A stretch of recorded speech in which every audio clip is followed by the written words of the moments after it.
ML models are kind of weird in the way that they think, quote unquote, about the world.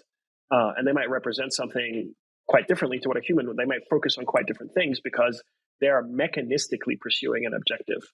They are not trying to encode any meaning.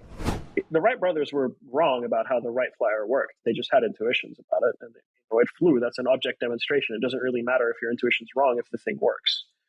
And then there's this Cambrian explosion of different types of aircraft because all we had to go on was intuition. We didn't have engineering principles yet, and we didn't even really have the tooling to develop those engineering principles. That's where we're at today, in my opinion, with machine learning. And one of my favorite things about Kurzweil is I went on the website not long ago, and it was like the 10th anniversary of the singularity is near. And that just, I don't know, that made me laugh. Hello, and welcome to The Cognitive Revolution, where we interview visionary researchers, entrepreneurs, and builders working on the frontier of artificial intelligence. Each week, we'll explore their revolutionary ideas, and together we'll build a picture of how AI technology will transform work, life, and society in the coming years. I'm Nathan Lebenz, joined by my co-host, Eric Torenberg. The Cognitive Revolution podcast is supported by Omniki. Omniki is an omni-channel creative generation platform that lets you launch hundreds of thousands of ad iterations that actually work, customized across all platforms with the click of a button. Omniki combines generative AI and real-time advertising data to generate personalized experiences at scale. Anton Troynikov is a co-founder of Chroma, the AI-native open-source embedding database. In the midst of an AI gold rush, Anton is selling shovels. Embeddings, for any who don't know, are numerical representations, generally speaking, a single vector, or simply put, a list of numbers, that encode an input. That could be text, an image, an audio file, or even a DNA sequence or protein structure, into a lower dimensional latent space.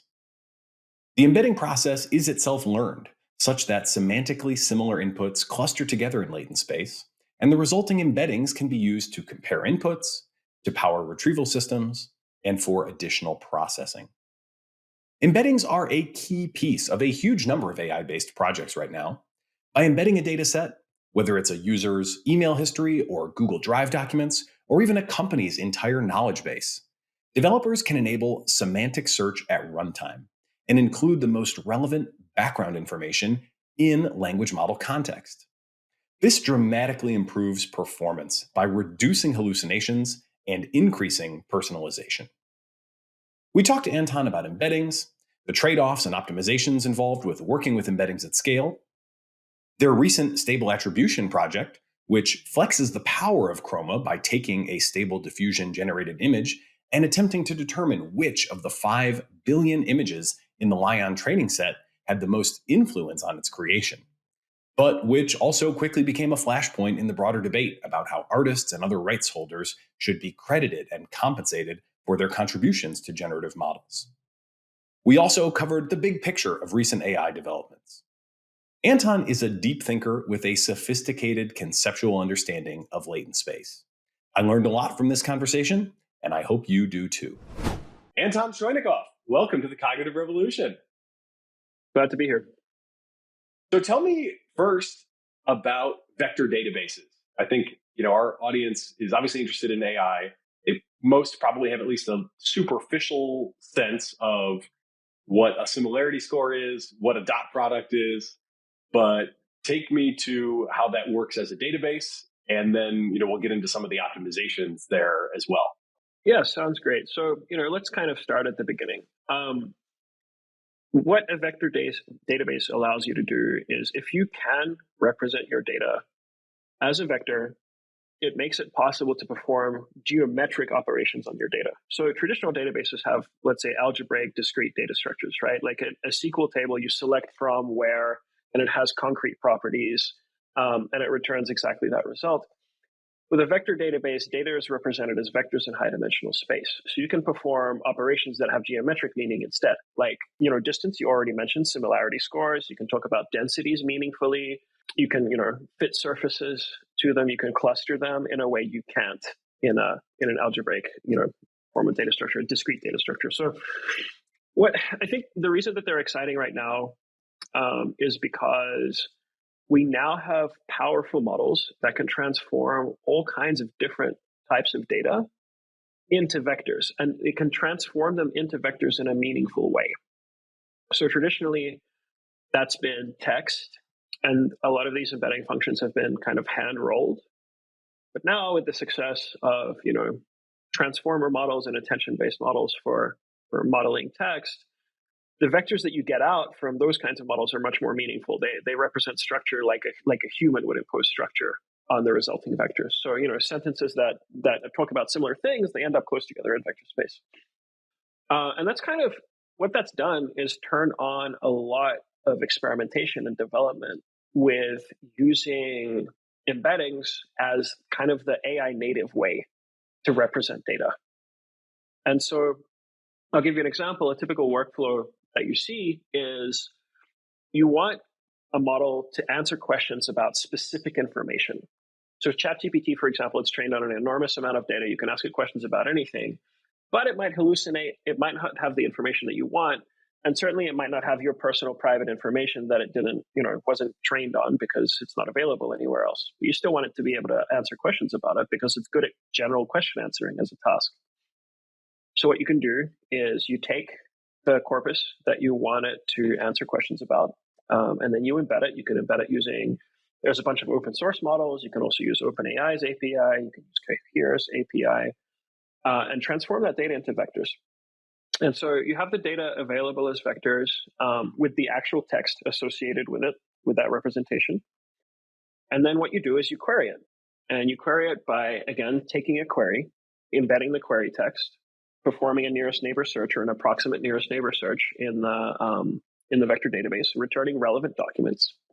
And then what you do is you take your question and you take the relevant documents that it found, and then you ask the model specifically to answer the question with the documents that you've put in its context. And then it's much more accurate, and it's answering questions about the thing you actually want it to answer questions about with data that wasn't available to it at training time. And this is a really powerful technique.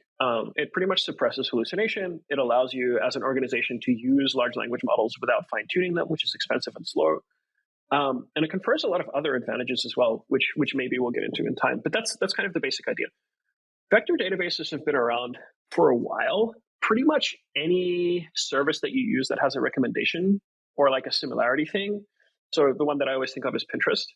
It'll show you similar images. And the way that that's being done is because they have like these images encoded into vectors, and they've got a large vector database so that like when it wants to find nearest neighbors, it'll look for that, and you get visually similar images because their embedding function produces visually similar images for vectors that are close together.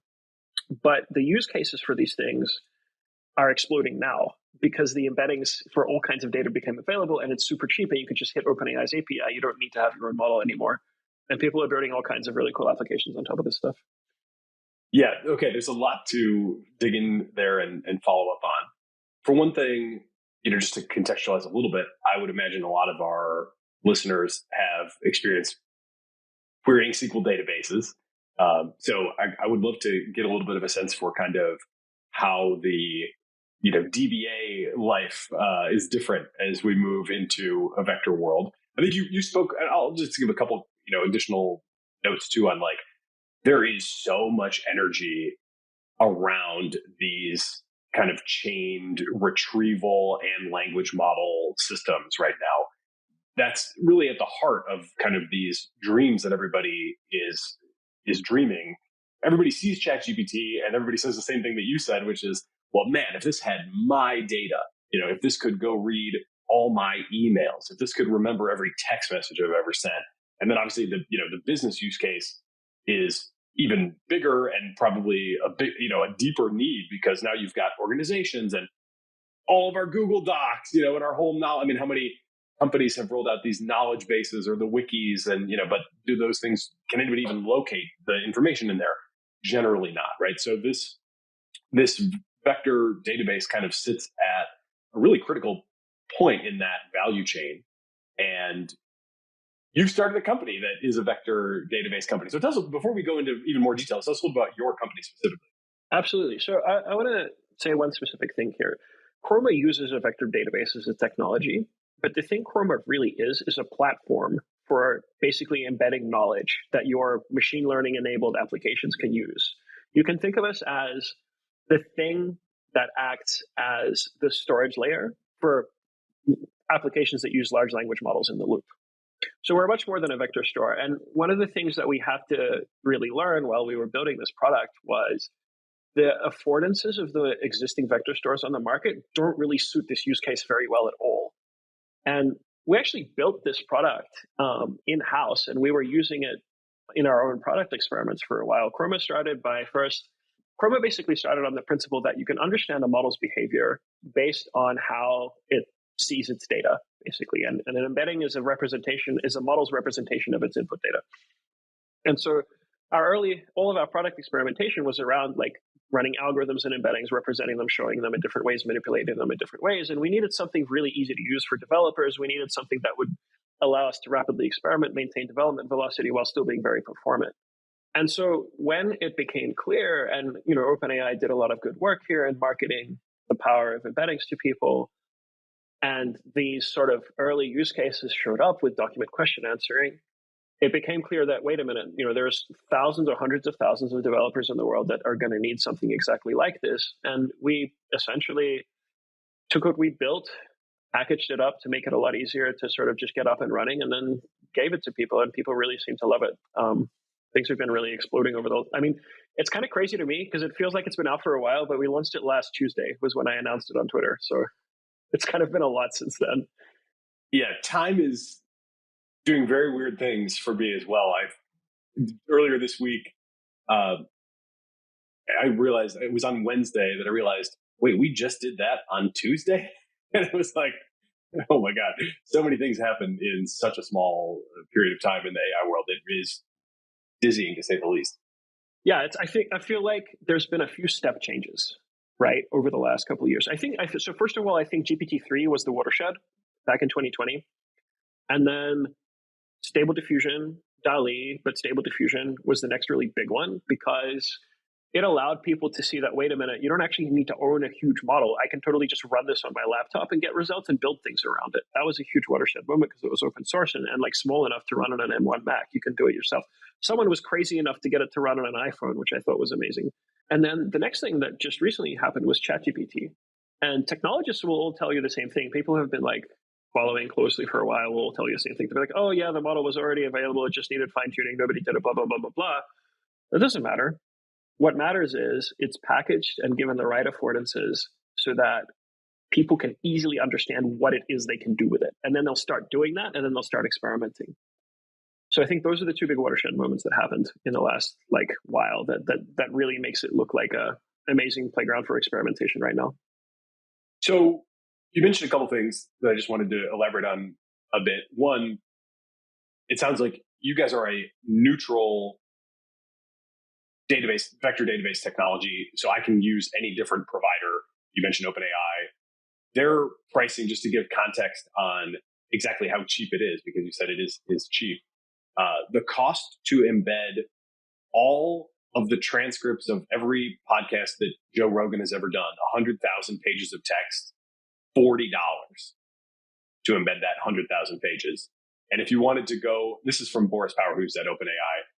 If you wanted to go to the full web scale data set of 10 to the 11 pages of text, then you're looking at, because he says only $50 million to embed.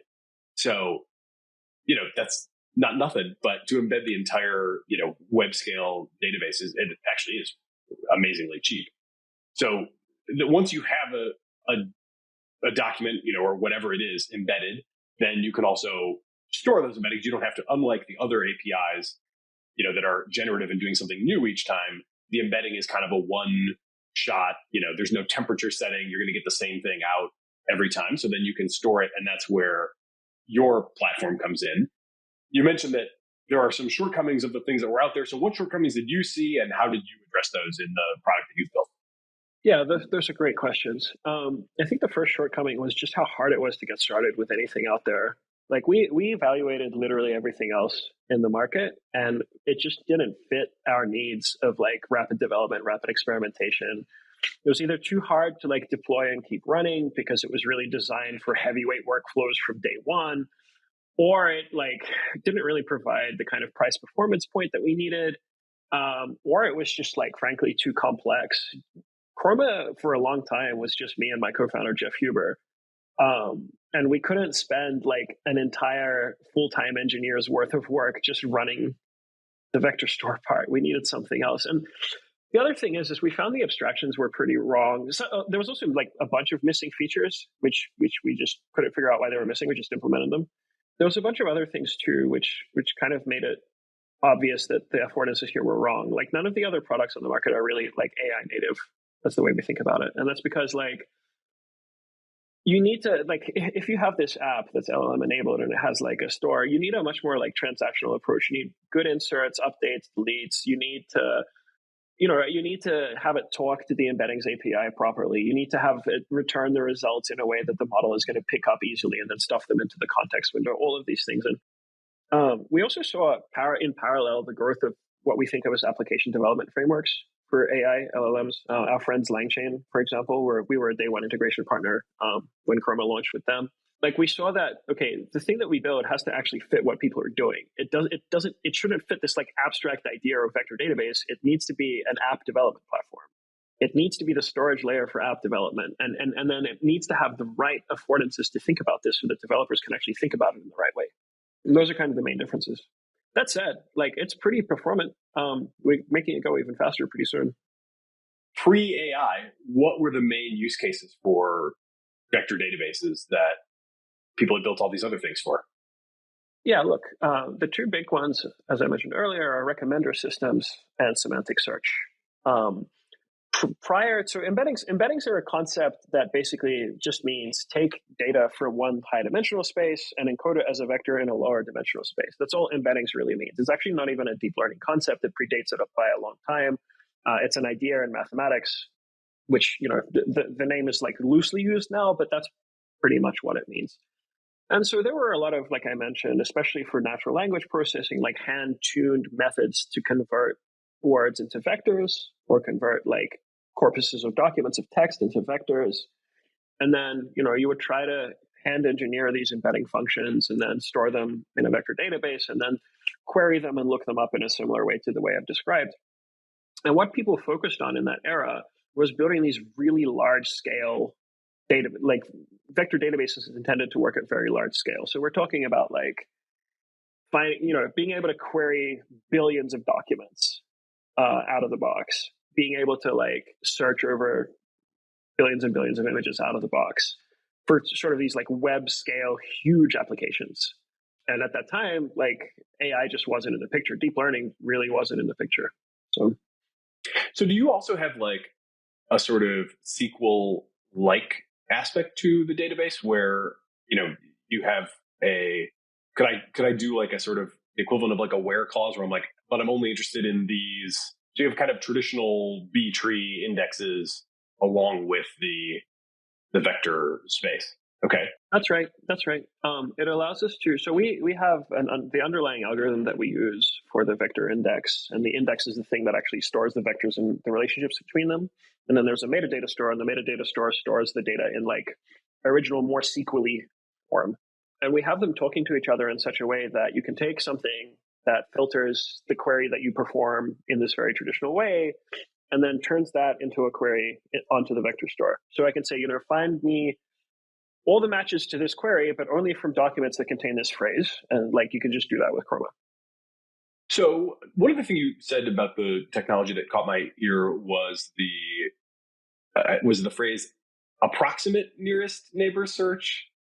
So tell me about that. That sounds, and this also starts to preview a little bit the project that you've released and made some noise on the internet with, which is stable attribution. Exact nearest neighbor search has like n squared complexity.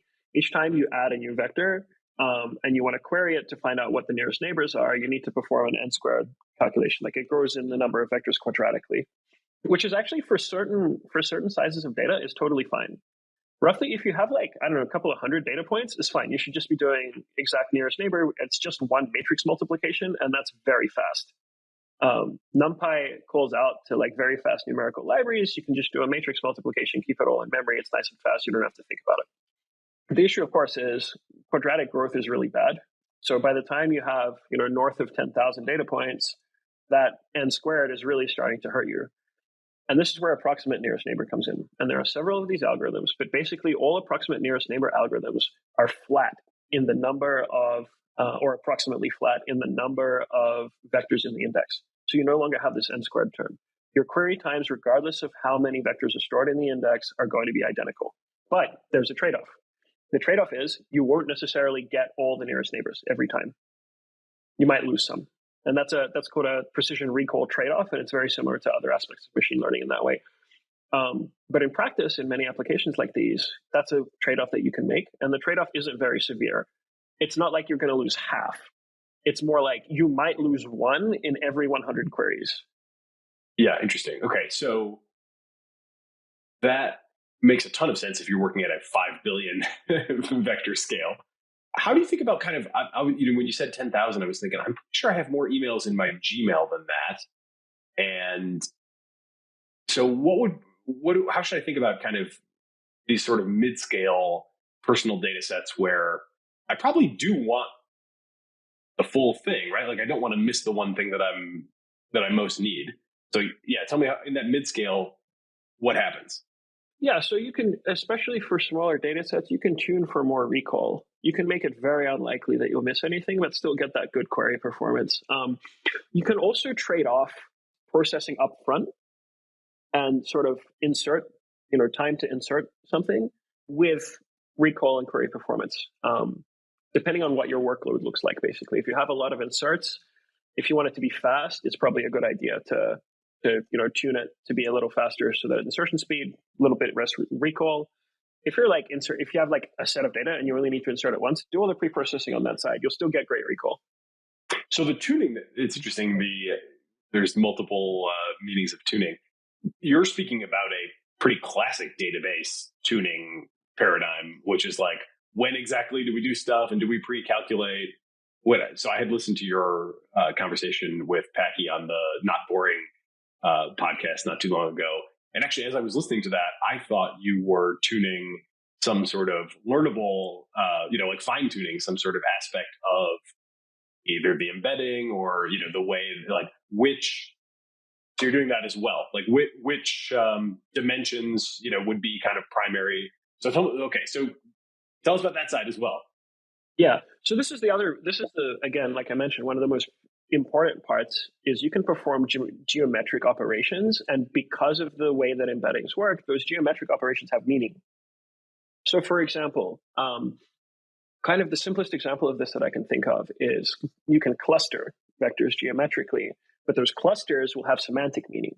So if you have a large corpus of text and you look at what the clusters might be in it, and you look at the topics that are in those clusters, that's information that like belongs together because the model is trained to keep things that seem together, right? Clustering is like this basic first approach thing you can do. Another thing you can do, and this is actually great for the question answering application, we've been examining this in some detail lately, you can find a direction in the vector space that represents some human understandable property. And it's actually surprising how often this comes up. But for example, you could be talking about a topic, but you can be talking about it in the context of a question, like who was born in year, blah, blah, blah.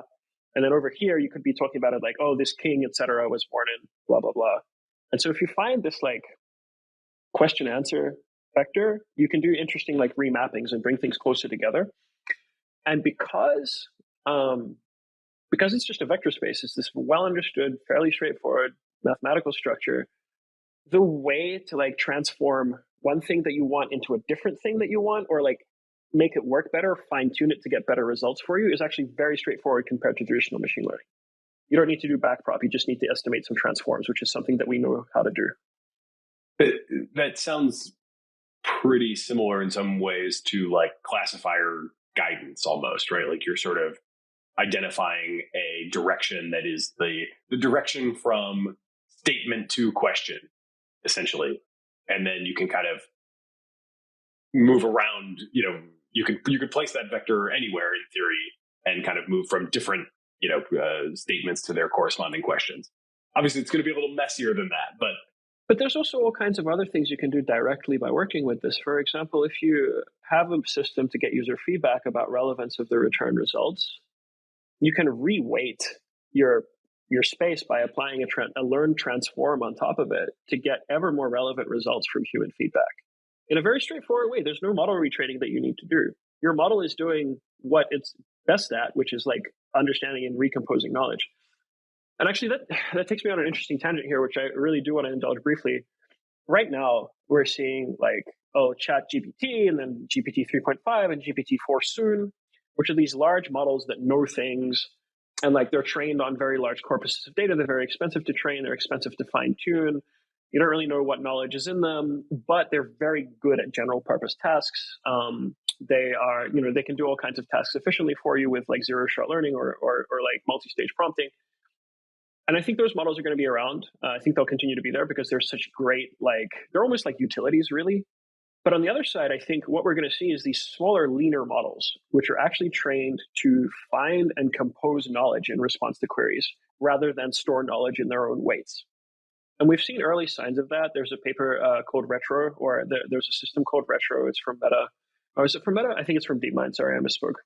Where they trained a model to do exactly the sort of stuff we're talking about. They trained it, instead of sort of storing in knowledge in its weights, they trained it in such a way that it has to search for knowledge in this data bank. It can't get knowledge from anywhere else except in this data bank.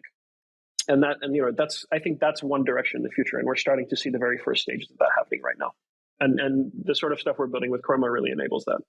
So those transforms that you described, those are just like one layer, like you're basically just learning one additional vector. For a while, there's been folk wisdom, and it's actually even in the OpenAI cookbooks.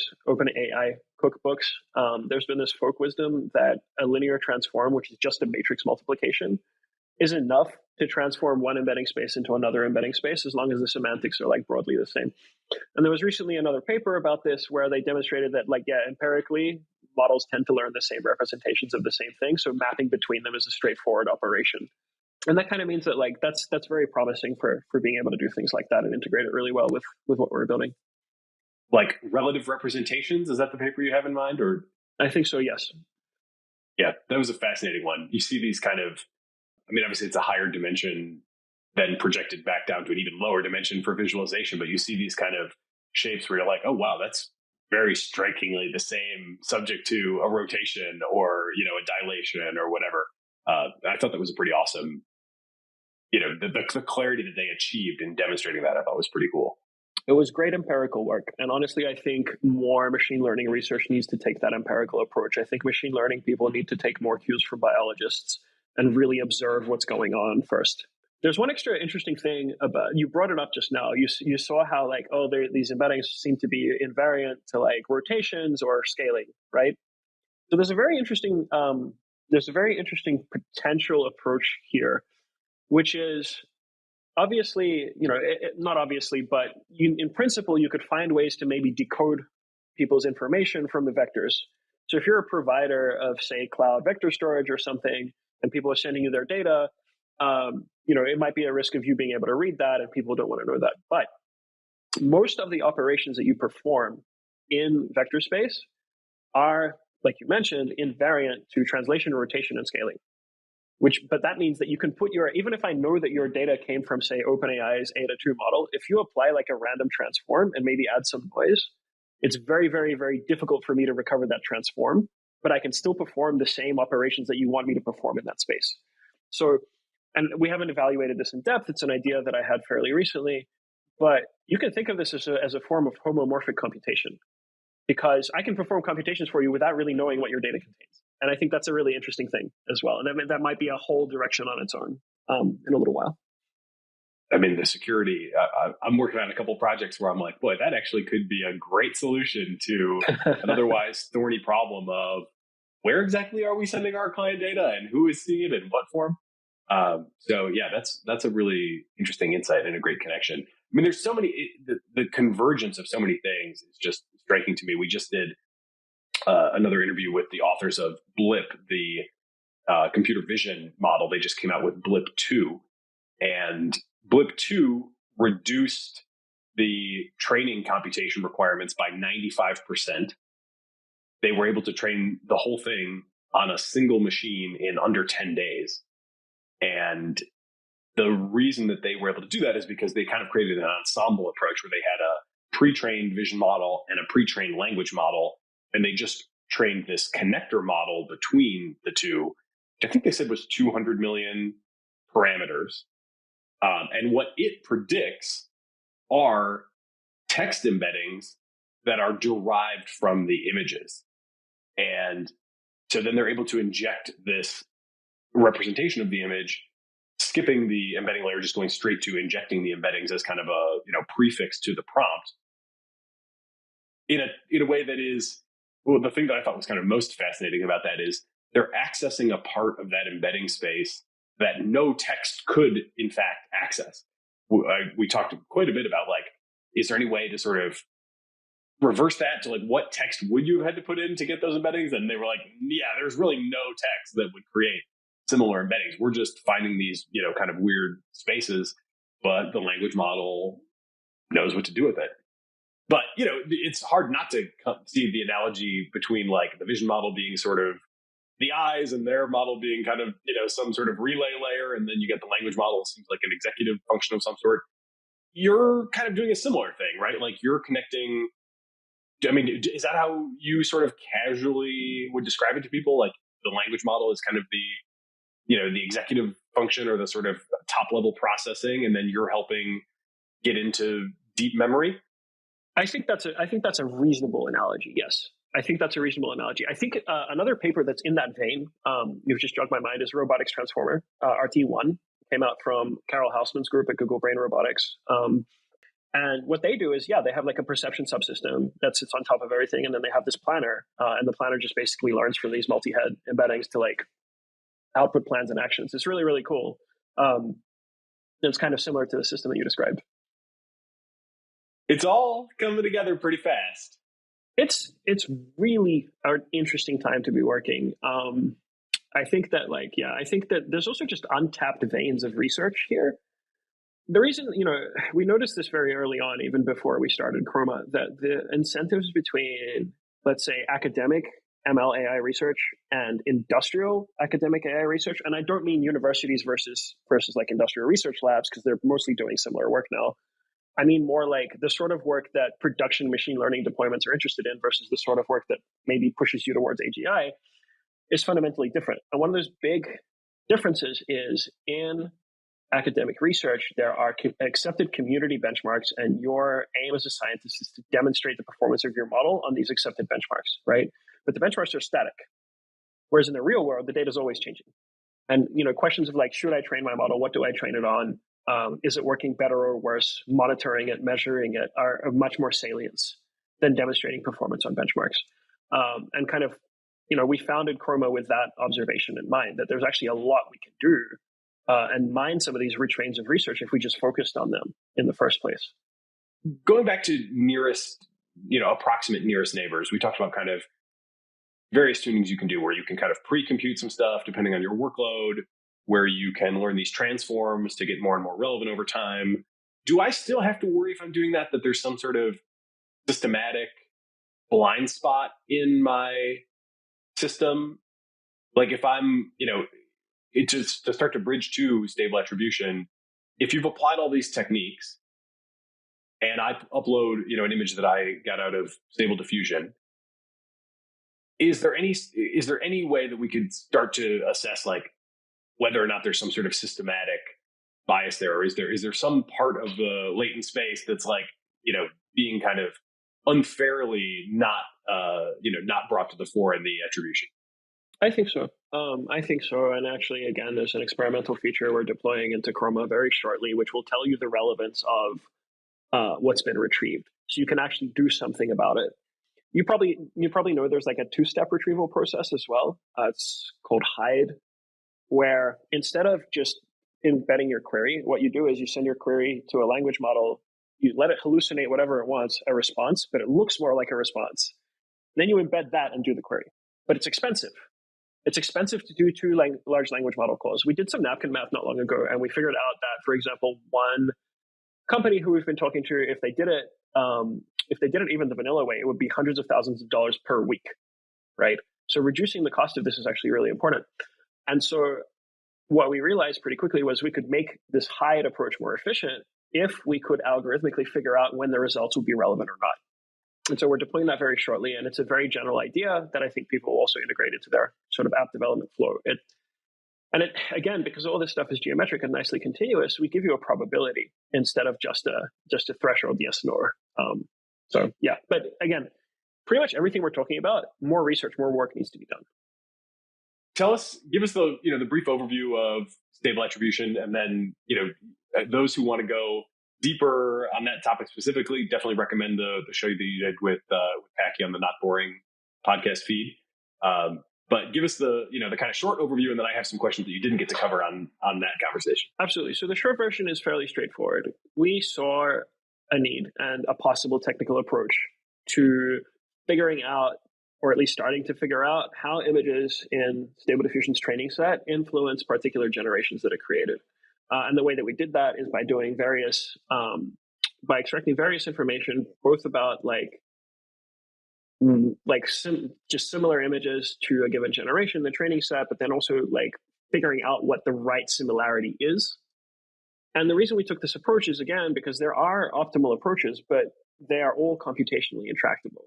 For example, one more optimal or more principled way to do this might be to remove examples one by one until retrain the model every single time until the image has gone far enough away. You say, okay, those images influence the most.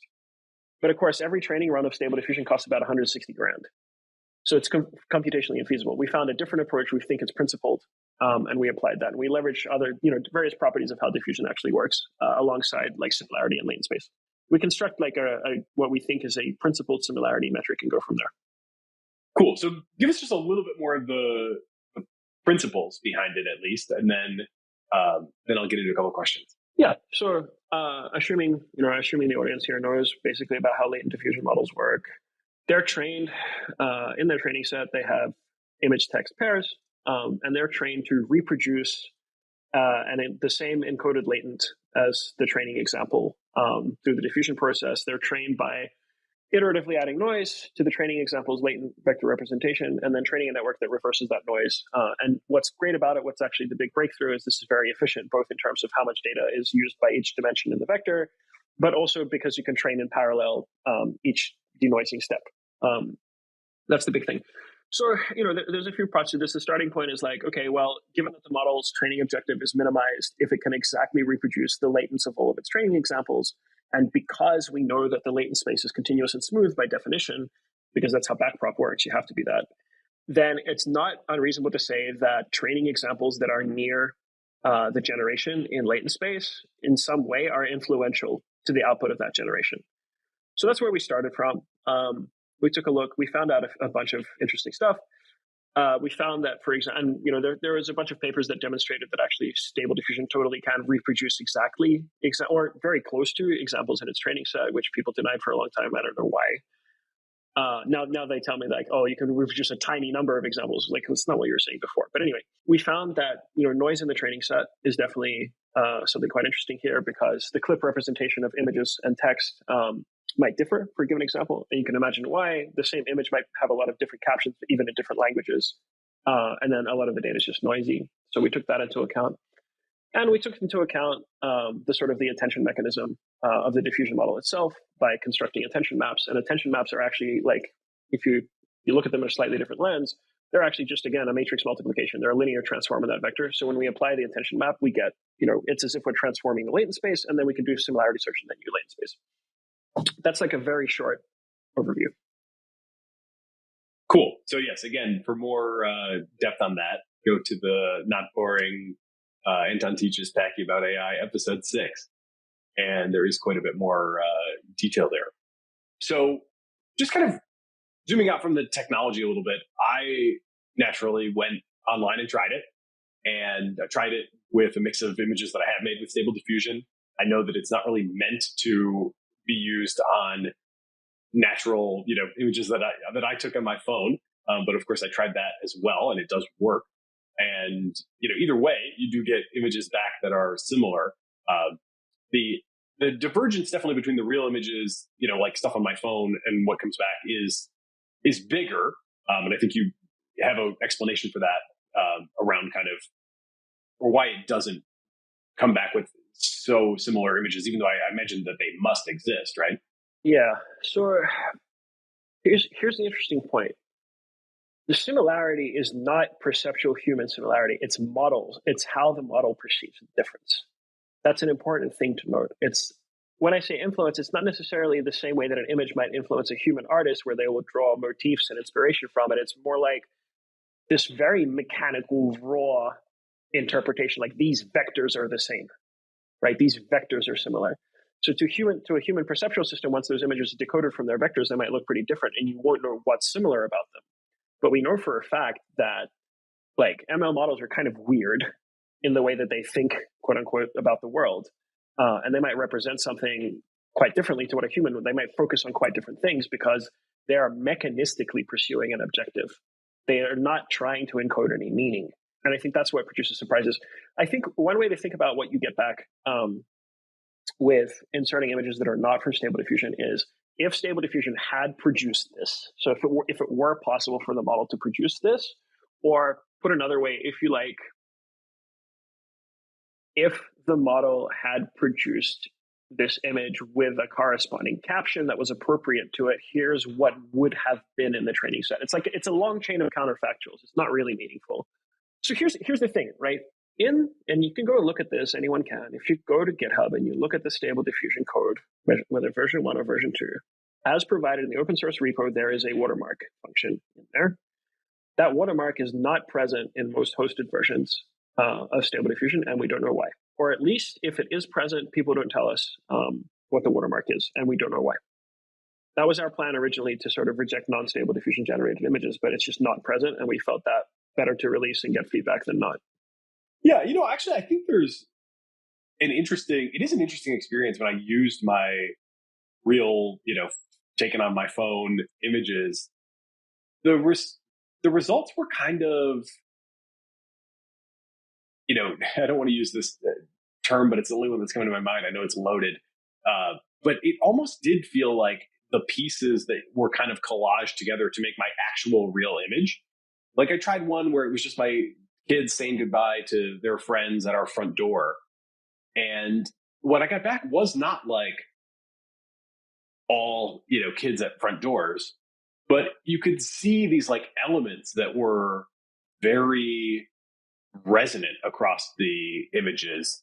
And I felt like, there's almost something here product wise that is kind of interesting. Like it's a sort of diverse image to image search that like picks up on these kind of notable aspects. Have you seen, I think it's like Same Vibe or something like that. It's like essentially that. It's like a mood board search engine that I think uses similar principles under the hood. I think there's a bunch of ways that you could take this. I'm curious, if we keep doing experiments in this direction, maybe we will. Right now, obviously, we're focused on other things. I think this is a great chance to turn like generative models into something besides a one-way process. Like if you can manage to do these kinds of relations, you can really start to use them more as in like a search or an iterative conversational search type of approach, which I think is really interesting. But yeah, like the thing that you're getting back is like, okay, this is how the model sees your image almost. This is like what it would have tried to do if it was generating it. It is cool because it does have this sort of, it sort of reflects back to you like, these are the things that made your image distinctive in a way that you couldn't necessarily have articulated yourself. But like, oh yeah, I see like my kid in this picture is like turning over his shoulder and looking a certain way. And like this other image is like quite different in all the other respects, but it has that same like pose. So there's some like feature that they have like very, very much in common, even though like the other features are very much not in common. I actually would recommend that people go try their real images on your search, even though it's not what you necessarily meant it to be. Please don't yell at me if you do that. Yeah. FYI, it's same.energy is the same.energy. I really like that. I think it's fun. Okay, so let's return to the intended use case. So you put an image that you made with Stable Diffusion into the product. It does its searching and, principled extrapolation of the search, comes back with images. Sometimes I see a few, sometimes I see a lot. I was really left wondering, like, how are you deciding how many to include? Is there like a certain cutoff, or are you kind of doing like a top P type of thing? What do those distributions look like? Yeah, that's a really interesting question. It's something we've tried to instrument, but it's, again, one of those things that you need a lot of data to figure out, and a lot of compute, which we are not applying to this right now. But it's interesting. You're right. Sometimes you get not many matches, and sometimes you get quite a lot. And I think that that depends on where you land in this like modified similarity space that we talked about. Like you mentioned earlier with the language model, where it can like generate reasonable text from places that are nowhere in its training set. You can think of this almost as like a dial, maybe from the model reproducing stuff to the model generalizing, right? If you can kind of maybe look at that from that lens. And the thing is the stable attribution algorithm really doesn't take model generalization into account. We're like leaning really hard on this like reproducibility rather than generalizability. And there's a lot of questions to explore there. And I think that they will get explored because we're going to look for ways to continuously improve the performance of the models outside of the scaling laws. Although a lot of, the labs who have the most compute, they will keep pushing on the scaling laws. The labs who are looking to just, do something interesting, or even at the product level, people are looking to do something interesting, they will experiment with stuff like this and be like, oh, okay, I noticed that like this part of the generative space doesn't have much in it, but people are asking for a lot from here. Maybe we should like go out and get stuff that people want from this part of space, and then like get people to actually make images for it. It's an interesting possibility for the future. So when I do get those results, is it fair to say, I think you said this on the Packy show, that the everything influences everything in this space, right? Because like everything's involved in gradient descent at some point. So in theory, if you had the kind of fully principled answer, they would all be, infinitesimal, but probably non-zero. Yeah, it's an interesting question. I'm not sure that that's quite right. I don't think that they would necessarily be infinitesimal. I think that different generations will draw from different parts to greater or lesser degrees because of the training objective. Further, things that are further away should naturally not influence the generation from a particular conditioning caption as much as things that are, related to that conditioning caption. I think that's also a pretty interesting question, because one open question is, in what way does generalization actually influence the output? Like we haven't looked at that. I think that you could do this kind of research with a toy model and really see like, oh, just have a tiny diffusion model, make pictures of flowers or something, and actually just literally just burn a bunch of compute on figuring out like, okay, this is like proportionally how the data set actually does influence things. I think there's another really interesting approach here, which you can take with a toy model, which is basically like compare the stable attribution approach with like the gold standard and see how good or bad we actually are. If we had GPU time, we would just do that. And then I'd be like, okay, yeah, everybody was right. This sucks. Or I could be like, oh, actually, no, this is really great, and I have numbers now. But until then, these questions are pretty hard to answer. So in the process that you're running today, does it generate a score for each image that it finds? Like they're ranked, right? Does that have a clear relationship to like the whole? Like do those sum to one? Or do they sum to anything that what they sum to? I mean, there's some metric in space. We treat it more like an ordinal thing. And then you sort of, you can get a proportion out of that by, say, you take the top n and then you divide evenly according to the similarity metric, but it's not that meaningful. It's much more of an ordinal question. You can say, okay, these are like closer, these are further apart. So then what is happening when there are no results? Like, you also have a threshold below which you just are like, nothing is close enough to this? There's a few filters going on behind the scenes. We have a threshold where we just stop looking. It's pointless to get things that are far away. We say that, okay, really only this should be regarded as influential. It's an arbitrary choice. It's a heuristic. And again, that's like, okay, well, here the model is really like extrapolating and filling the gaps. So we'll leave aside for the moment the like why, or at least the deep dive into the why behind why you did this, and the the vision for sort of an economic dimension to this attribution that could, one day come to exist. Again, you talked about that in the recent show, so I don't want to rehash it, but I wonder, like, to what degree this is separable. Like, I was just running this thought experiment where I'm like, okay, let's say I have a stable diffusion image and, Greg Rutkowski is in my prompt, and it's amazing. Like, you go on these sites and you still look at the prompts and it still feels like 1 out of every 3 has like Greg Rutkowski, by name. I think it got stuck in people's heads as well early on. It's amazing how like the very early things that people discovered, they just like become gold standards, even though it could have been anyone. It could have been any choice. There's plenty of concept artists working today. It's just one of these odd artifacts of internet culture. I guess I'm wondering, like, if you were able to kind of peel back, right? And they're doing this now with stable diffusion, like they've got this opt-out mechanism and all that kind of stuff. To what degree is everything sort of meshed together and not really separable? So like a thought experiment would be, let's say you took all the stock photos and then you added all Greg Rutkowski's real art. Do you have any intuition for whether I could still get Greg Rutkowski stuff out of that? Or do I need like a richer, denser space? Yeah, look, this is exactly the kind of research that needs to get done. This is exactly the kind of research that hasn't been done to this point because we've been working towards the capabilities of these models. And we need to start looking at like controllability engineering principles. The way that I think about this is in the early days of aviation, we had like intuition about what makes airplanes fly, right? We had, the first powered flight. The Wright brothers were wrong about how the Wright flyer worked. They just had intuitions about it, and it flew. That's an object demonstration. It doesn't really matter if your intuition's wrong if the thing works. And then there's this Cambrian explosion of different types of aircraft. People were putting 2, 3 wings on them. People were, experimenting with different materials, different fuselage shapes. You got things that look like birds, things that look like crazy fans in a tube.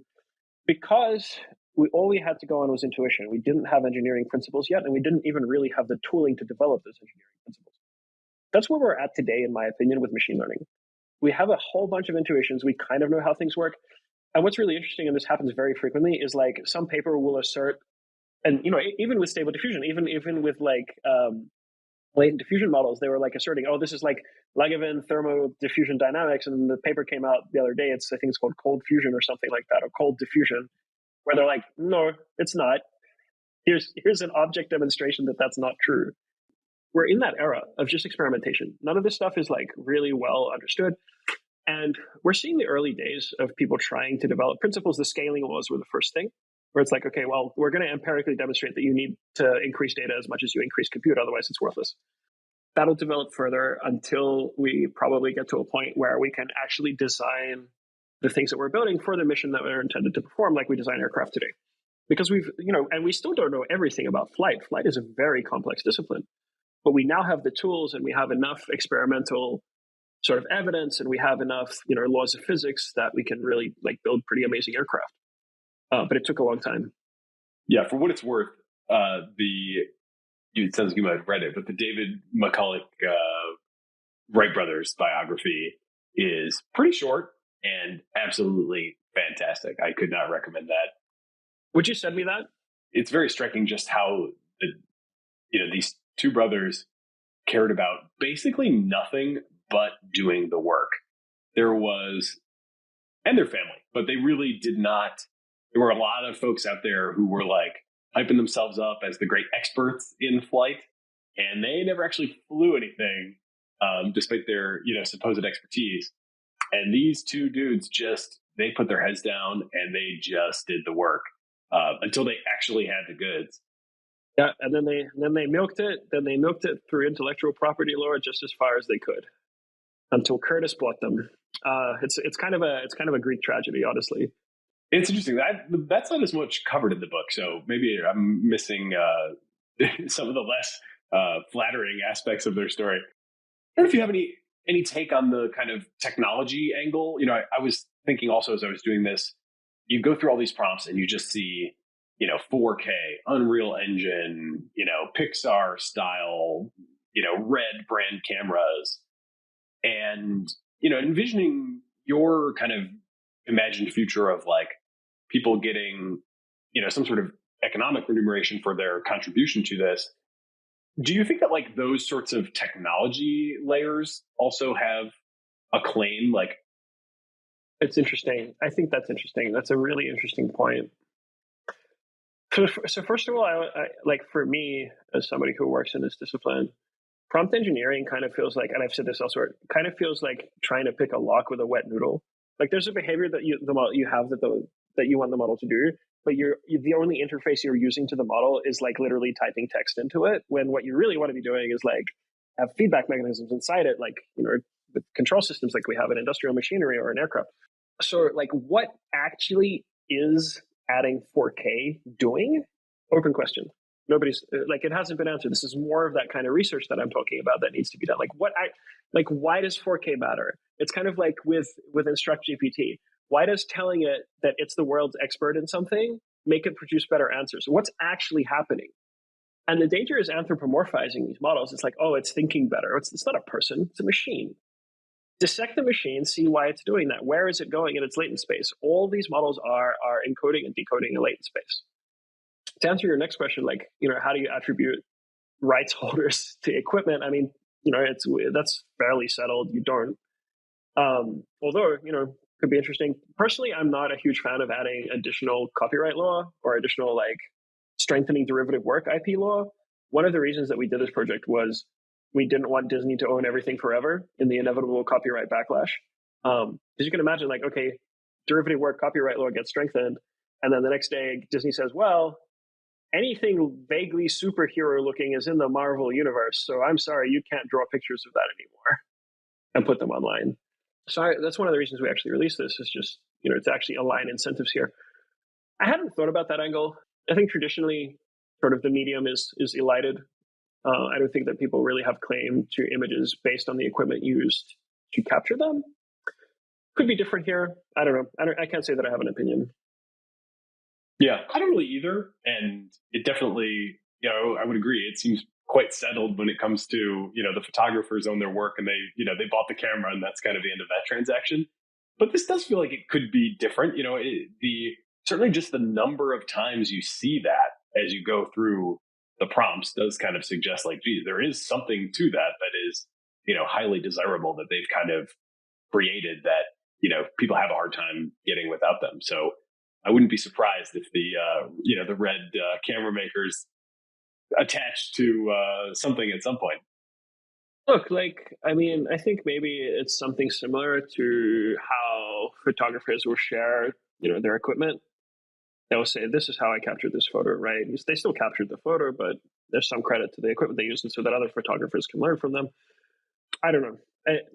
Could be. Yeah, it's a lot of free advertising for them right now as well. So they might not want to opt out. Prompts are like this first, the like 0th stage of like attribution. Like if you're typing Greg Rishkowski, you should probably like credit the guy somehow. The role, the importance, the problems associated with noise, I think been one of the concepts I've been thinking about the most since I listened to you talk to Packy. And, you said that for one thing, these massive web scale data sets, like you have a lot of image text pairs where there is high similarity. And that basically means like the text describes what is in the image.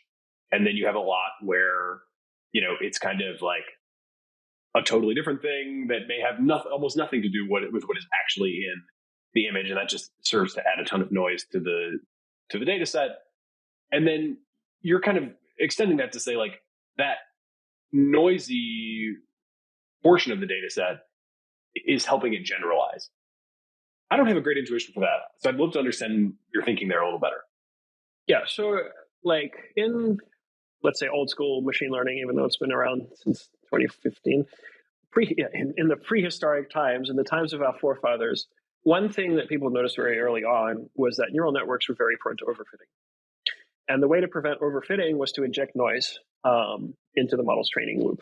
So what you would do is like dropout was a very common thing where you just like disconnect connections between neurons while it was training so that it didn't like end up relying on any specific connection too much, or all these little tips and tricks and techniques which kind of got obliterated by just scaling, just make the model bigger and feed it more data. But at the time, this was like a huge issue, right? And so the way to maintain generality so that the model, like once you evaluate it on your test set, still performed well was to inject noise. Like you'd fuzz the images, you would like flip them around, try to do like plausible things that might exist in the real world. And so that's the analogy that I draw here. Noise seems to lead to generalization in some way.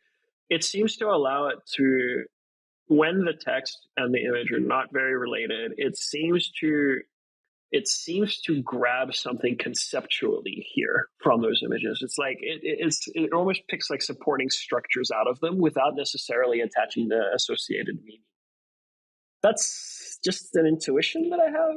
I can't say for sure that it's real. Another way to look at it is like you can imagine one image, many captions. It allows the model to come to the same image for many conditions. Right? Imagine you only actually had one image, but you just trained the model on one image with many, many different captions. It would always end up in that image, regardless of what like you put into it. Maybe that's also helping like weight the kinds of generations that you get. Like it suddenly is able to connect one image concept with many textual concepts. Things like that might be helping it. Again, this is exactly the kind of research that needs to be getting done. Well, hopefully I want it to get done. I don't know if other people do. It's a target-rich environment right now, that's for sure. If we go, an hour and I am able to, that's almost like my KPI for this show is how many times I can get our guests to say that research needs to be done. I think we're at like 3, so I'm doing all right today. So just briefly going back to your product with Chroma and the vector database, and you had said at the top, there's all these different kinds of things can be represented as vectors. So we've largely talked about text, which is going to drive this like retrieval future where the AI is going to have seemingly like photographic recall of all of our emails and our interactions and so on. Even better than that, put that information together in a way that actually answers the query that you have, answers the question that you have, or like fits the context that you want it to operate in. So what else is getting embedded these days? Oh boy. I mean, you guys have probably obviously heard of Whisper before. You have a podcast, so yes. Whisper is audio embeddings. Anything, basically any modality that you can stick a neural network onto, and preferably a transformer at this point onto, you can get embeddings from it. So we've got audio already. We've got video. I've been speaking to a couple of people who have been working on that, and it's actually starting to get commercialized too, like video embedding. So you can do like semantic search inside a video. You can be like, find me all the like footage from this party that's actually fun to watch, and it'll just do that for you. So video, and I think it'll keep going. I think that we'll see over in robotics, for example, like chains of actions are also embeddable. Like, oh, the person like performed this task. That's embeddable. Lots more like that. Basically, all kinds of modalities will continue to get embedded. And I think what will continue to happen as well is, so we've talked about CLIP, contrastive language image pre-training. We'll see more models trained that way. So right now we have like Whisper, which is text and audio in the same space. And we've got Clip, which is text and images in the same space. And we'll have video and text in the same space. But then you can also think of like audio to video. You can think of images to audio, that whole matrix of things. And each one of those entries in that matrix is a potential application of one kind or another, which is a really exciting thing. Are you seeing things also like from biology starting to get embedded? I was thinking genomes and protein structures. Yeah, biotech, I think, is waking up to this. Biotech is a very interesting field to think about this in, because in biotech, you kind of have to get it right. It's okay if your semantic search returns things that only kind of look like the thing that you wanted. In bio, you really need the protein to be the one you were looking for. But the other part of this is, in bio, most of those embedding functions that we talked about at the top of the recording are still hand rolled. Very few are actually trained and modeled. And I think we've seen the success of this in these other domains that we've talked about. And I think biology is starting to wake up to this whole possibility. And so I think in the next year or two, we're going to start seeing a lot more work in this direction. And I've been talking to sort of biotech founders and companies and people working in this space, and they're all very interested to see what can be done here. I've been using the phrase Kurzweil's revenge increasingly often over the last year or so. And that's probably a good bridge to kind of the last topic for today. Are we all going to die, or what's going to happen? Yeah, that's a good bridge. That's a really good bridge because you brought up Kurzweil. And one of my favorite things about Kurzweil is I went on the website not long ago and it was like the 10th anniversary of the singularity is near. And that just, I don't know, that made me laugh. So look, I don't think we're going to die. I have yet to see a convincing argument that we're all going to die. Every argument that I've seen in that direction requires some sort of system of basically incalculable and definitionally like incomprehensible power, which, okay, like if you're going to invoke magic, you might as well just do that at the start. I think that there are dangers. I definitely think that there are dangers. I don't think the dangers look like AI super smart overlords pursuing human unfathomable goals. If you're concerned with that, you should probably work on sun alignment because the sun is giant and has incomprehensible goals and is very dangerous to humanity, but it actually exists today. What I'm more worried about is, and these are like cycles in history and you see them repeatedly. We see them with the inventing of the printing press and then radio and then television, significantly destabilizing to society. And often either like very, very violent periods. So the 30 Years' War is the one I always come back to. And the 30 Years' War, in part, was triggered by the printing press. Martin Luther was able to spread his ideas very quickly throughout Europe because they could be printed. And that caused, players in power to like be able to attach to this movement, and they produced a schism. And then parts of Europe were 50% depopulated in a matter of a few years, which is incredible. It's still per capita, the 30 Years' War is still the worst conflict in Europe, in European history, per capita. And then you have the rise of totalitarianism, which was, you put a radio in everybody's home. Suddenly a person who wants to be a dictator doesn't have to walk physically from city to city or just convince you through text. You could hear orators. And I think it takes time for societies to develop basically like what I think of as mimetic antibodies. Like I think if someone heard like Hitler ranting on the radio today, they'd be like, damn, this guy's crazy. Although, we do have that. There's a few people who are still pretty persuasive. But it takes time. And there's also this bizarre thing that occurred in my lifetime, which still deeply confuses me. Back when the web first came out, everybody kind of knew not to trust it because people were like, oh, anyone can put anything on there. Like, don't trust anything you read on the web. Like, people can just lie. And that has never changed. Like, you can just still go on the internet and lie. And there's like that famous meme macro. But people seem to have regressed. People like seem to believe what they read online more readily now. And it's almost because it got legitimized as an information distribution mechanism that people like lost that immunity. And the reason that I bring this up in the context of AI is because like you can imagine very concrete use cases for even something like ChatGPT, where you can have like finely targeted down to the individual propaganda. We've seen the success of like social media in doing this, like ad targeting being able to be really mobilizing for like elections in the United States and in other countries.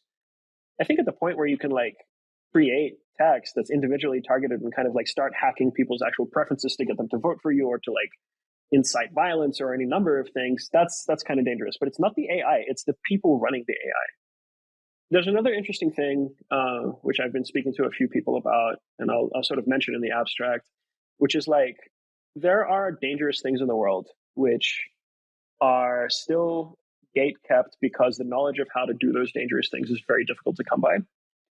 But if you have this like reasoning machine in your pocket, you don't have to be smart anymore. You can ask the smart reasoning machine that you have to do the dangerous thing. And so that's another real possibility. I called it a knowledge capability somewhere. And I've been trying to get ChatGPT to tell me how to make a neutron initiator, which is a classified component of a hydrogen bomb. It won't do it. These things never let me get my work done. These are things that are more worrying. And then these are just the things we can see. I think the destabilizing effects of new media technologies are always unexpected as well. And I think we're in a very early stage, so we need to kind of be vigilant about this stuff. I think that's kind of the perspective. I don't think we're going to die, but I think it might be a dangerous and in the sort of the cursed sense of interesting times. Yeah, that seems to me, that's kind of why we called this show The Cognitive Revolution. That seems to me kind of baked in at this point. From my survey of the AI landscape, we've talked from a couple different angles about how kind of the same architectures are working for everything. All this progress is happening in parallel. And, we're talking to folks like yourself who are chipping away at kind of, and I don't think, by the way, I don't think anybody really thinks right now that the core technologies, like the fundamentals, are going to stop right where we are, or that there's going to be no new insights or no, architectural improvements. I expect that too. But even if I kind of rule that out, I think, geez, the core stuff right now seems powerful enough to be transformative. It hasn't been productized. It hasn't been, sanded. The rough edges are still there. They haven't been sanded down. It hasn't been, connected to all the other things really. New Bing, I'm still on the wait list, for God's sake. You missed the fun part. I know. Well, yeah, for better or worse. But these things are all going to happen, right? And so the impact, to me, seems like pretty baked in. I think we're in for a wild ride that we're really not ready for. I don't think there's ever been a time in history where someone's been like, okay, guys, get ready. We're going to press this button and everything's going to change. But I think that actually speaks to our resilience as a species. That's still literally true. Every single time that's happened, we've come through it. And, some people take the perspective that this is a unique risk. I think that the actual risks that exist rhyme pretty strongly with other times we faced them. So I put that not in general as like a statement like, oh, we'll be fine. We've always been fine before. It's like, no, I think we'll be fine because the actual risk we're facing rhyme with risks we have actually faced before. The way what you put right now, I think, is actually a good point, and people working in, like, broadly speaking, the realm of AI and AI safety.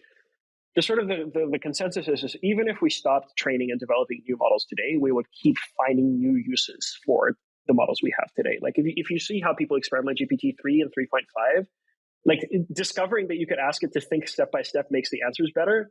It didn't require training a new model. You just literally like, oh, this thing can do that. They call it a capabilities overhang if you're in this sort of safety space. So yeah, we could literally stop training right now and still not know everything we can do already. Yeah, there's a lot of the capabilities overhang is vast.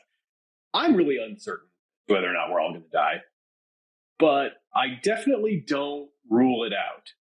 And I'd like to hear your kind of response to, I'll just give kind of a superficial, like high level version of it. But I would say, if there's like a canonical argument at this point, I would say it's probably Ajaya Katra's post, which is called "Without Specific Countermeasures, the most likely path to AGI likely ends in disaster." Could you also link me to that post after this chat? I genuinely read a lot of this literature. I read Eliezer's thing, AI Doom. I've read. I think people are always surprised by how much less wrong I've read and how much alignment forum I've read given what my position actually is. I'd be curious to read that, but what is the argument that is advanced there? Well, there's a lot. So you know a lot, and they can be subtle. But the way that I like to summarize it for folks is, what she describes as the most likely path to AGI at this point, she calls human feedback on diverse tasks. So kind of a generalization of the reinforcement learning from human feedback to more and more different kinds of tasks and, likely multimodal, types of tasks. The challenge that she sees that does seem to me really hard to dismiss, not to say that I'm like sure that it plays out this way, but I really can't see a great reason why I should be confident that it won't, is just simply that we are not reliable raters. The people doing the evaluation have these flaws. And, we know from kind of the heuristics and biases literature, the cognitive. We know that people are flawed. In fact, there's Richard Ngo from OpenAI has this great paper called Alignment from a Deep Learning Perspective. And he brings up a lot of these great examples, actually. He brings up examples where like the model actually fools the human rater because it looks like it's performing a task on camera, but it's actually just faking it. So yeah, okay, so far so good. At some point, it seems like, these models are getting pretty smart already, right? Like they have increasingly it's like now in debate whether or not they have, effective theory of mind, so on and so forth. It seems like it's not too much of a stretch to get to a point where the models will maximize their feedback score by not being straightforwardly, truthfully, honestly doing the task, but instead start to develop a model of, well, here's what reality is, but here's what this person is likely to give me a score for. And so then you kind of create this incentive for the thing to begin to deceive. And if you create that in an environment where we don't have the interpretability chops right now, obviously to detect if it's there, certainly with any reliability, then it seems to me like you really are playing with real fire. There's a leap of logic to be made here. So we have a model. It's performing a task that's valuable to humans. We're rating its performance on the task. First of all, if it's performing the task that we asked it for, and we're rating it on that task, what is the difference between it doing it deceptively or correctly if we can measure the outcome, right? And I don't mean in the sense that, oh, human raters, et cetera. I just mean in the sense that, like, it's either doing the thing we want it to do or not. And so in the example, in the like deceptive examples from that paper that I mentioned, well, yeah, okay, it wasn't really raising the ball, but also there was nothing riding on it raising the ball or not, except our benchmarking of this model. That's the first part of it. In engineering, the real test is, does the machine perform the task? Instead of just in a test environment, but is it actually doing what it's supposed to be doing, right? And this is where I come from. In the thing that people seem to call alignment in AI research is called control theory everywhere else. And these things are dynamical systems that can be understood. They have actually some really nice characteristics that allow us to understand them as dynamical systems. And we know how to build controllable dynamical systems. That's why the F-16 can fly at all, is because we know how to do this. The other leap of logic that's being made here is like, okay, well, it's deceptive to human evaluators. It can hack their reward function. How does it follow from there that we're all going to die? What is the path to that actually happening? I've never heard a clear example of this that doesn't invoke some sort of other form of calamity that, if you're worried about, humans could just do that. You don't need to worry about the AI. You could just worry about the calamity itself. I get this thing where, like, oh, it develops an undetectable nerve toxin that triggers once it's implanted in every human being on Earth. Well, okay, so why not a human with a machine that's optimizing in the same way produce the same outcome? Or this thing that it builds like these nano self-assemblers, and there's this famous post like, create an identical strawberry thing where it does these nano assembler things. It's like, okay, but like, first of all, as far as I can tell, nano assemblers are science fiction. A lot of people like Drexler. I haven't actually seen a demonstration of this technology. But second of all, like, okay, like you don't need the AI to be worried about the nano assemblers at that point. So it's like not clear to me that an AI that, okay, is like reward hacked some humans is any more dangerous than an out of control bulldozer. Like, we know how to deal with this stuff. We ought to think about it in those terms. I think the real danger here is anthropomorphizing the system and saying, no, it's like, it's thinking, it has goals. It doesn't have any goals. It's a computer system. It can be anthropomorphized to have goals, but concretely it's doing matrix multiplications and applying nonlinearities to them. And that's a system that's a nonlinear dynamical system that's continuous and differentiable, and we know how to deal with those. It just doesn't strike me as a credible argument. It only strikes me as a worrying argument when you start to turn these machines into people. Well, I worry about the whole spectrum, and I get ambivalent on this in the classical sense of having strong feelings both ways. Like I love working with all the AI technology. I love studying it. I'm super excited about the upside. I do, when you talk about like, what about just like a bad actor with an AI? That's very much, I think, of concern, no doubt. There's a project out there right now called, I forget exactly what it's called, but it's basically text to regulatory RNA sequence, which starts to sound pretty insane. I asked a model one time to write some hard science fiction based on that premise, and it got me to some pretty strange places pretty quick. Obviously, we have so much time. We can only go so deep on this today. There's one canonical example of that, right? There was that famous paper where they asked it to produce effective pharmaceuticals, and then they turned the reward function around and just started producing deadly poisons almost immediately. Like, that stuff is more concerning. Ultimately, in order to kill us all, whatever does that has to obey physical law. It's a large leap for me in the physical world, especially, and I think this comes from my background as a roboticist, in that it's really hard to do things. It's a lot easier to do things with information than it is to do anything in the physical world, regardless of how often people analogize things like, oh, DNA is just like binary encoding, or it's like CRISPR is like programming biology. It's not really like that in the real world at all. To give another analogy, right? Like anyone can make sarin gas. The problem with sarin gas is not making it; it's deploying it. It's getting it into places. That's why we don't have constant sarin gas attacks. Like whatever this thing is that's supposedly going to kill all of us has to be able to act in the physical world in a way that I just like haven't seen any system capable of doing yet. Well, I hope I never meet a robot that has the regard for me that New Bing has had for some of its early users. That I can say for sure. So we're running out of time. I would love to check back in, at some point down the line and see how both your company is developing, whether or not you've continued this stable attribution project, and we can also check in again on how much existential confidence or nervousness we have. But a couple just real quick hitters to close us out today. One, AI tools in your life. What are you using? What has changed your workflow? What do you recommend? Yeah, ChatGPT has sped up my programming work a whole bunch, because whenever I work with an unfamiliar library or get a weird bug, I ask ChatGPT. Sometimes it hallucinates stuff, but at least helps me look in the right direction.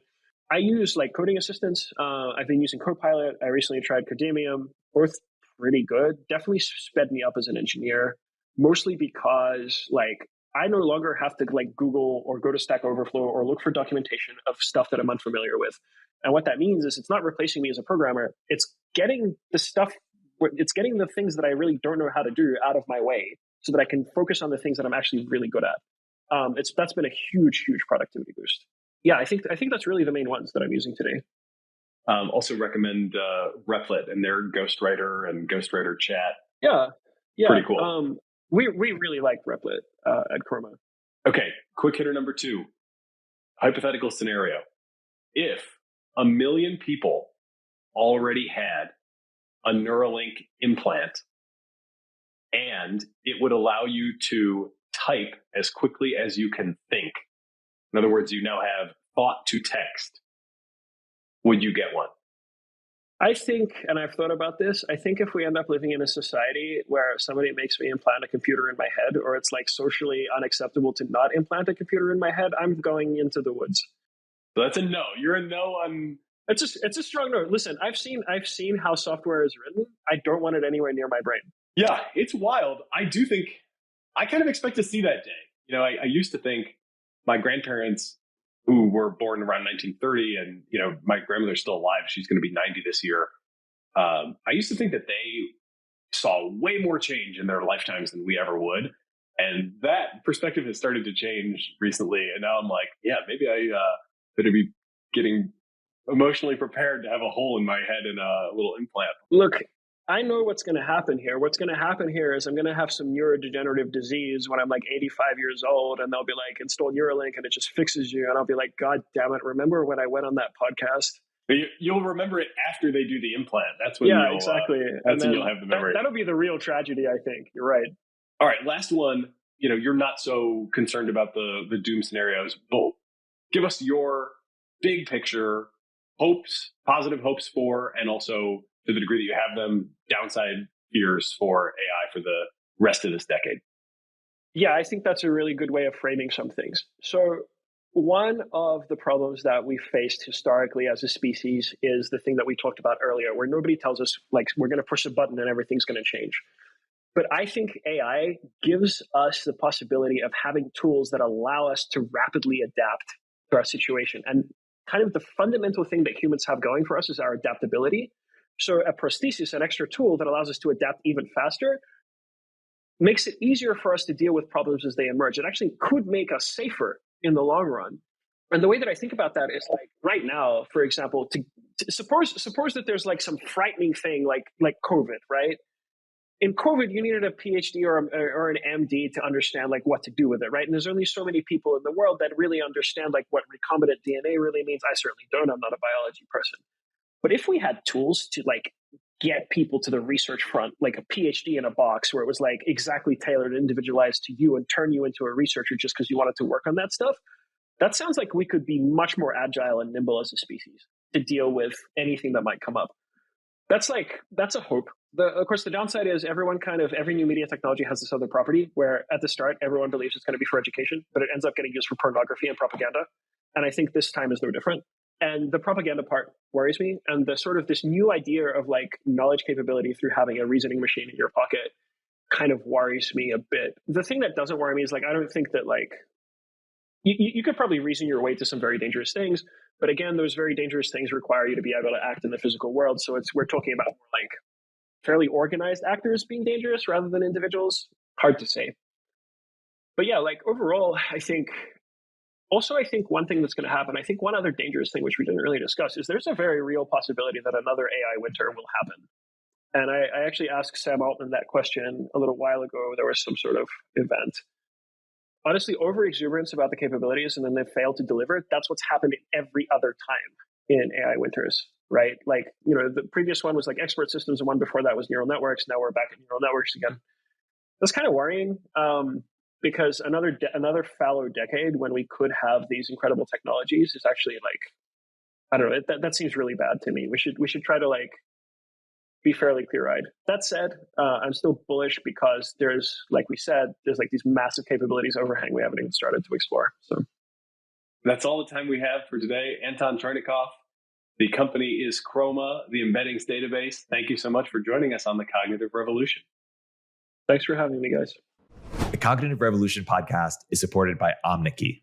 Omniki is an omni-channel creative generation platform that lets you launch hundreds of thousands of ad iterations that actually work, customized across all platforms with the click of a button. Omniki combines generative AI and real-time advertising data to generate personalized experiences at scale.